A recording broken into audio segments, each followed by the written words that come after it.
This tip-off we received from this very quirky woman. She says she has this really mysterious item from the pre-war period.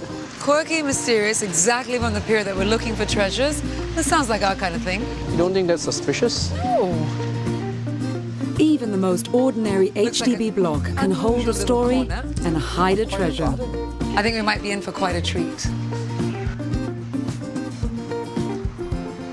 Hello.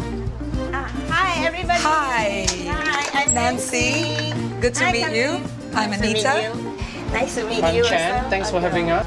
Come, I got something to show you in my antique room. You have an antique room? Yes. This sounds promising.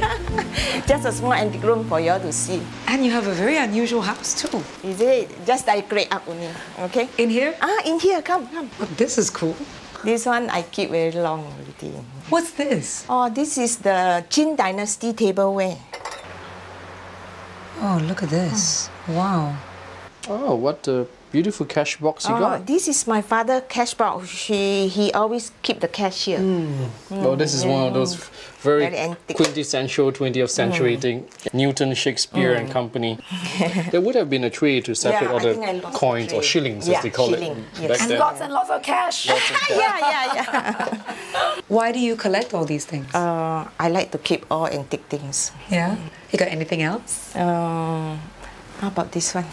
Oh, yes. Tiger which my father shoot. Well, look at this. Big game hunting in Singapore. A team of friends, my father's friend, my uncle's friend, who team up to shoot this tiger in Pasir Panjang.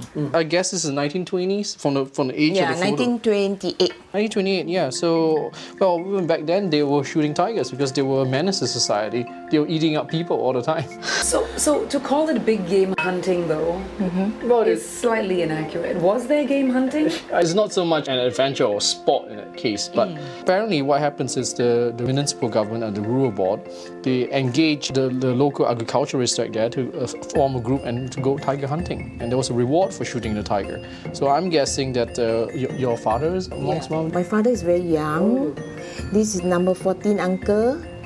This one is the first uncle. Last time we only have 2 guns only, so the 2 uncle is holding the gun. My father is still very young. So this is your father, obviously, this is later my on? father. The later on. Everyone seems to be quite happy here. This is my dad. Yeah. He's holding a gun. So this is that? Yeah, there's a bandolier of shotgun shells and cartridges. So these are obviously empty. Yes, well, I would guess so because they've all been spent. Today's firearm control laws, you're not allowed to have these things. But yeah, these would have been the shotgun shells, cartridges, the empty cartridges. Yeah. And I'm holding one that's made in Singapore, I believe. It has the Chap Ayam brand, the chicken brand. Okay, and before sardines? Yeah, before I don't think they're the same conglomerate. No. Oh, you got one probably made in UK, yeah, the Alley. This is one of those that's from the United Kingdom. Back then, your father and his colleagues or peers would actually just, if they needed a gun, they would, or rifle or shotgun or anything like that, they can just walk into Robinson's or John Little's at Raffles Place and buy one off the catalogue. Group photos of hunters were commonplace during this period. An interesting thing is I noticed this was taken in the studio. I think it's the studio. Wah Sing Studio, I think, in Singapore. So obviously they got a professional photographer in 1928 to come down to take their trophy. And I see there's a number of articles here. I'm assuming that this photo has actually been reproduced many times. The oldest is probably this. This is in 1979. The way we were when tiger shooting was tough work. Shooting tigers in Singapore may be a joke to people today, but during the early years of the century, it was quite serious and dangerous business for our courageous pioneers, like your dad. Yeah. What did your dad tell you about this time? What stories did he share with you? He told me he shoot a lot of bats. Bats? Bats. And what do you do with it after that? Just eat or?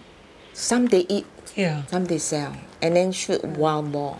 Who always come and dig our tapioca. It's a nice picture. This is your dad as well, right? Yeah, a bit later on? Yeah, later on. What kind of a man was your dad? He looked very fierce. Then he can shoot the tiger.